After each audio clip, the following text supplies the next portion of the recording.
વડોદરા મહાનગરપાલિકાના ward number 17ના મહાનગરપાલિકા વિસ્તારમાં આવેલા સુસેશન સર્કલ બરોડા ડેરી તરફ જવાના મુખ્ય માર્ગ પર મોટો ભૂવો નિર્માણ પામ્યો હતો. અગાઉ પણ આ માર્ગ પર ઘણી વખત ભૂવાઓ પડી ગયા છે.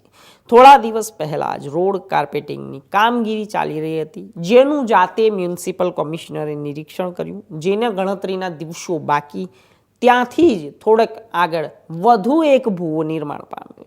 હાલ અકસ્માત ટાળવા માટે આ ભૂવાને કોર્ડન કરવામાં આવ્યા છે. જો કે મુખ્ય માર્ગ પર પહેલા ભૂવાને કારણે અહીંથી પસાર થતા વાહન ચાલકો મુશ્કેલી પડી રહી છે.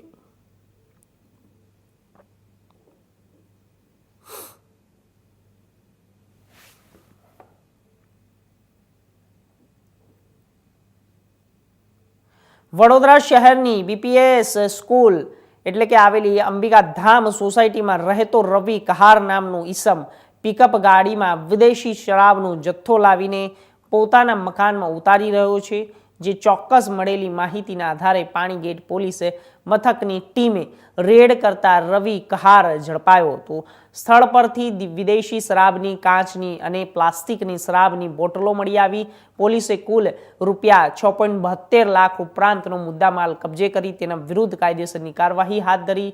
જ્યારે બોલેરો પિકઅપ ગાડીના ડ્રાઈવર દિનેશ નામના ઈસમને વોન્ટેડ જાહેર કરી તેને ધરપકડના ચક્ર ગતિમાન કર્યા છે.